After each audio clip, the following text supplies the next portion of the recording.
Yeah, Like I got personally, I you. see a lot of patients also diagnosed with breast cancer, and we have around 10 teeth connected to the breast tissue because Mhm. toxins from the jaw travel through lymphatics, and the first area where they affect is the breast area. Yeah. And in the past 2 years, I have, I think, 11 cases of uh, breast cancer in the same site where they had an infected root canal. It's Mm. an interesting relationship there. Yeah, it And is. Mhm. people that are already aware of a healthy lifestyle. But the simple fact of having an infected tooth in their mouth, draining toxins and producing inflammation, it could be a potential hypothesis for the link with breast tissue and mutational cells as well. Okay. So if so this is probably if someone has tried everything possible in terms of taking an active role when it comes to um, transitioning to a different lifestyle when it comes to their health, whether that's spiritually, mentally, physically, and even That's with a their very key point, what you mentioned, is yeah, all yep, true.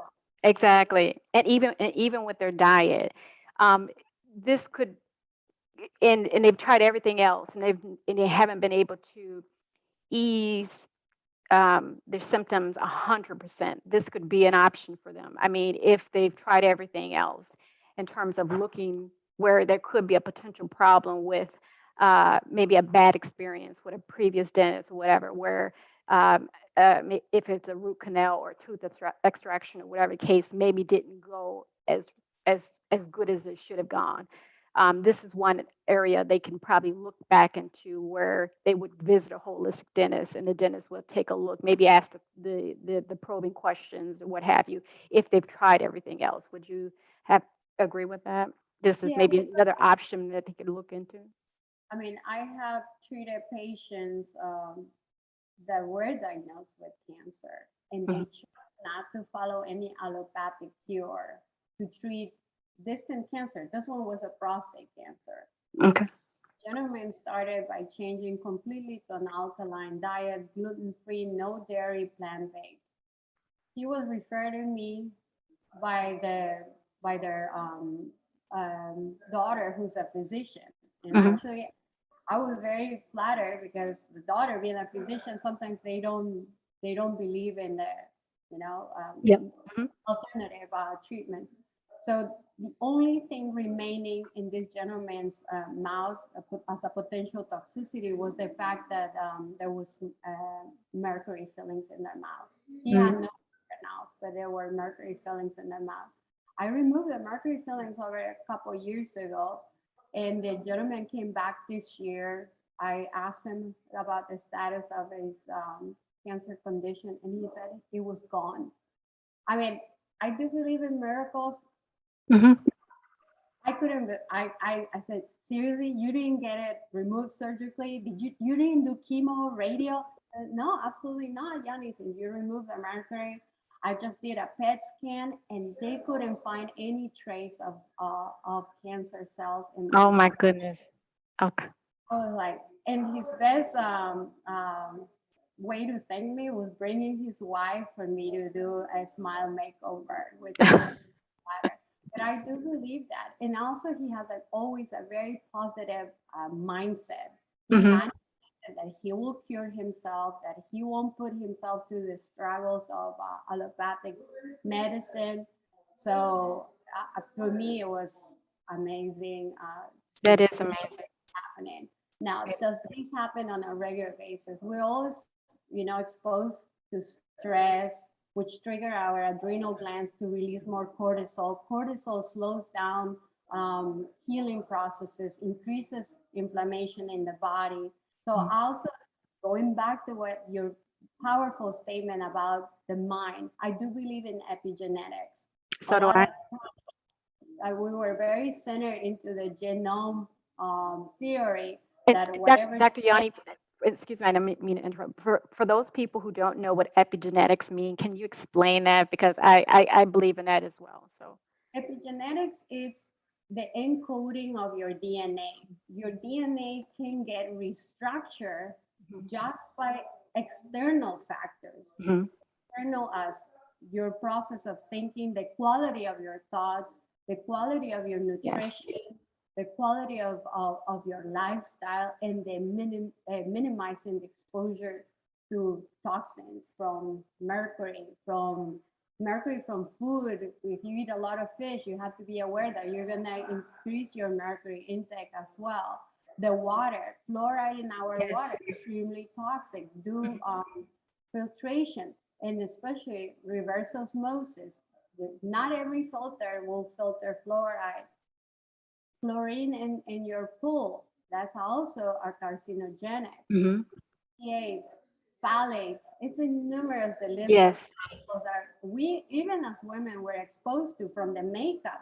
It's mhm, been determined that some red lipstick have lead in the yes, yep, just when we talk with my patients, it's a reciprocal process of learning. mhm, I see such a smart, intelligent people in my practice that we learning from each other. mhm, Uh, so this is what I want to create awareness that anything that we put in our body has the ability to heal us or has the ability to make us sick yes, from yep, our nutrition, our thought process, and that's what we call epigenetics, the external way to transform the assembly of your DNA. mhm, Okay? okay. I it's That a little summary. no, that was very good. I'm glad you broke it down in that way. It was very specific, so I really enjoyed hearing you talk about it. So, when we talk about the evolution of a good tooth to a bad tooth that has been inundated with all types of toxicity. And that toxicity comes in the form of, of course, of what you put into your body, whether it's orally or topically, uh, like the makeup, the lotions, and stuff like that. So once your tooth starts to become infected, and that could be over time, like I said, what you may eat, the sugars in your diet, all types of bad things that causes a tooth to start to go bad. What's the first indication when we talk about the evolution of a tooth from good to bad? How does that tooth evolve? Does that start with a toothache? Can you quickly walk us through the evolution of a good tooth to when it starts to turn bad, and maybe you have to um, advise of a possible root canal or extraction? How does it get to that point? Well, in my office, I will not advise about the need for root canal. I will mention that as an alternative Okay. if the tooth is already dead or necrotic. An inflammatory process within the tooth, it starts first from a small cavity on the external part of the enamel. Enamel is the Okay. outer surface of the tooth, but it's the most resistant and hardest part in your body. From constant exposure to low acidity, very acidic levels in the mouth, soda, sugar, high processed food. And a Hmm. lot of people think it has to be sugar. We have a lot of food like um, Cheetos and some Yeah. salt Yeah. down and into simple sugar. And breakdown causes that it will cause more fermentation and acidity. So that cavity progresses from being located in the enamel, then progress into the dentin, the second inner layer of the tooth. Once it's in the dentin, bacteria that's causing this degenerative process into the mineralized tooth structure of the tooth can reach odontoblastic process canals that harbor vital cells. Hmm. Once these vital cells are attacked by bacteria invasion and high levels of fermentation and acidity, that can start a reversible inflammatory condition of the pulp. When the tooth start aching, you can still reverse that on the outer part by mineral, vitamin D3, K2, magnesium intake. But once it's in the dentin, you have to do a treatment, okay, by doing a filling, or you have to stop the cavity progression. Because Gotcha. if you let it go into the pulp area, that constant trauma to the pulp will cause an inflammation that goes from an irreversible state, from a reversible state to an irreversible state. And Hmm. then cells start dying. The death of the tissue material degrading will cause formation of gases. Within the pulp chamber, inside of the tooth, those gases cannot go away. And that's what gives that throbbing, even dull sensation of teeth. That's Okay. when the infection is way too advanced. And that's Gotcha. when dentists will recommend a root canal. Okay, that was going to be my next question. So, for a mainstream dentist or traditional dentist, when it gets to that point, that's where root canal comes into place. Um, Exactly. um, so, so in your practice, where you don't necessarily perform root canals, and if it gets to that point, what's the alternative?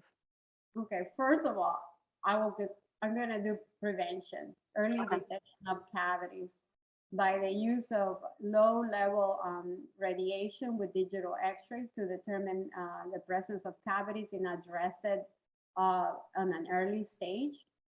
If I mean, sometimes I don't get to see patients for a while, and when they come back and they have a more advanced cavity, I mean, we're going to try to do fillings. And we use a BPA and fluoride-free Ormoseer, which is a new material created in Germany. It's Okay. healthier than their regular resin. I will use ozone therapy. Ozone therapy for disinfection of the tooth, upregulation of the immune system, and also to keep the cells oxygenated. Oxygen is the fuel for any cell. So if you inject ozone, you're maintaining the vitality of the pulp, of the vital part of the center of the tooth that harbors all the vital cells. So oxygen will try to prevent the degeneration and the death of these cells. Because once those cells die, there's nothing that can reverse the tissue dying. That's what I try to explain to patients. When something starts giving you sign, listen to your body. When something's Yes. giving you something's wrong, that needs to be checked on time, because if let it progress, Hmm. it's not going to heal by itself anymore. It's already on a moderate to advanced stage, which will lead to the cellular death of the pulp. At Got. that, our recommendation as biological dentists will be to extract the tooth if the Gotcha. cavity is to advance into the pulp chamber. Hmm. You Okay. know, Okay. I do want to talk about extraction, but I just want to stay with root canal just for 1 second. I know that I've had a couple root canals back in the day, and I know there are a lot of people who's going to be watching have also had root canals.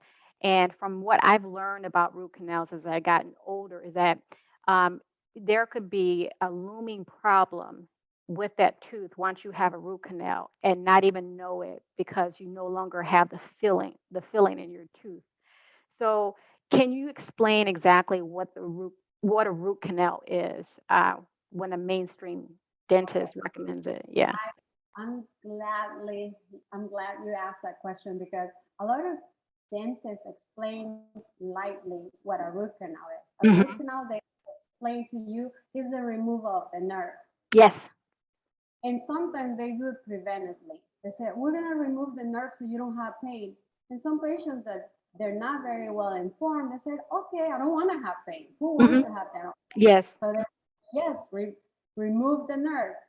The misconception here, which I find it very criminal, is food is vital. You want to preserve the vitality of the teeth, of the pulp, of the nerves, of the cells.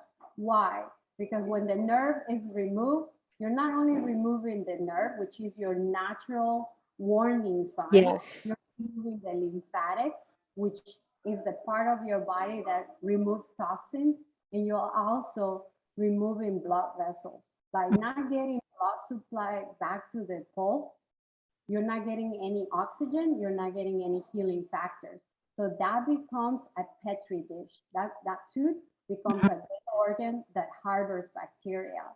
And that's extremely lethal to the immune system because it will harbor a lot of toxin bacteria that will cause a lot of distant inflammation and problems. A lot of will affect your thyroid gland, Yes. will be an endocrine disruptor, Mhm. and also cause will trigger a lot of autoimmune conditions. I see patients with Lyme disease, and the first thing that functional doctors want on these patients that are already highly inflamed and have a lot of toxin is to remove any root canal tooth from their mouth.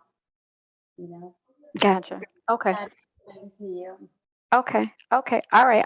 Just a few more questions here, and then we're going to wrap up. I want to talk a little bit about extractions. I was watching a YouTube video not too long ago on Dr. Dome. He's out of Germany. He's a biological dentist out of Germany. Okay. Okay. So you're familiar with it. Okay. And one of the things that he talked about with tooth extractions is that the processes that he goes through is like it's probably maybe a minimum of a 2-week process because the first thing he does is he takes a prick of the blood or a blood test just to see where you are when it comes to um, uh, health wise and whether or not you're able to regenerate bone and tissue. So that's the whole point of him to actually do a blood test. And so one of the things that he talked about that uh, uh, an extraction, some people may think that a tooth extraction is a simple process, but it shouldn't be a simple process. And what mainstream dentists have been taught is on the more so on the technical and the mechanical side as opposed to the holistic side of it. You know, you just kind of you get rid of the tooth and you solve the initial problem of pain that a patient may experience. But when you're removing a tooth, um, one of the things that you can run upon is, I believe he called it uh, a dry socket. Are you familiar with that? It is a complication post extraction, and that Yes. will a lot of time determine be based on multiple factors. One is your ability to heal and produce red blood cells, get a good blood supply after the extraction. So Mhm. we encourage patients, to not exercise because the blood clot that should remain inside of the socket can get dislodged, and that's a painful side Yes. effect, losing the blood clot out of the socket. Also can be because of some blood dyscrasias, they don't build enough red blood cells, anemia, different type of anemias. But that'll be in isolated cases with patients with some specific condition. Okay. In regards to Dr. Dom doing prior blood tests before doing surgery, you have to understand that in Germany, dentists go first through medical school. So they Mm. can practice medicine. Here in the United States, we cannot practice that aspect of medicine because then that would be violating our um, scope of practice. I'm glad I you. work with functional doctors, and if I have patients that require that initial clotting test or see where the red blood cells, white blood cells are present, we make that determination together. We do uh, remove blood from patients when we do surgery in order to provide them with PRF treatment. That's Yes. the platelet-rich fibrinogen that helps us build these barriers that promotes better healing with your own healing factors. And that we do it too, all together with bone graft and tissue regeneration. Absolutely, that's within our scope of practice as a surgeon in the dental field. Okay.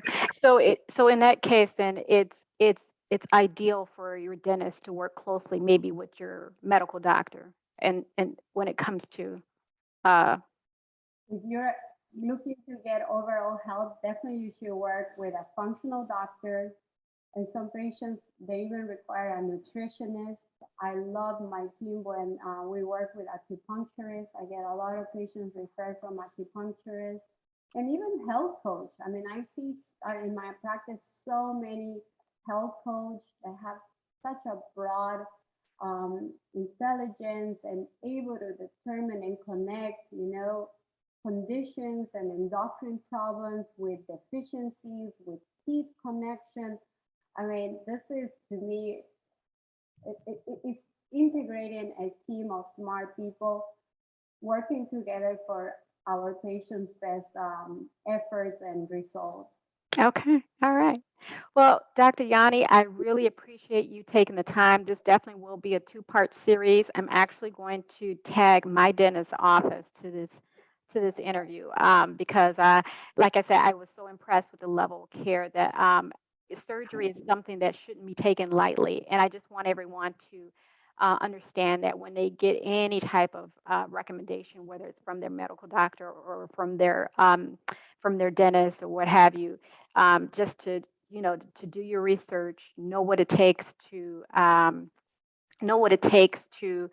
uh, receive a recommendation such as surgery and so forth. So if you could just maybe bless us with a few um, maybe tips in terms of what should a patient do to ensure that they're living a healthy lifestyle when it comes to their teeth. What are some practices that they can maybe start to implement in their life?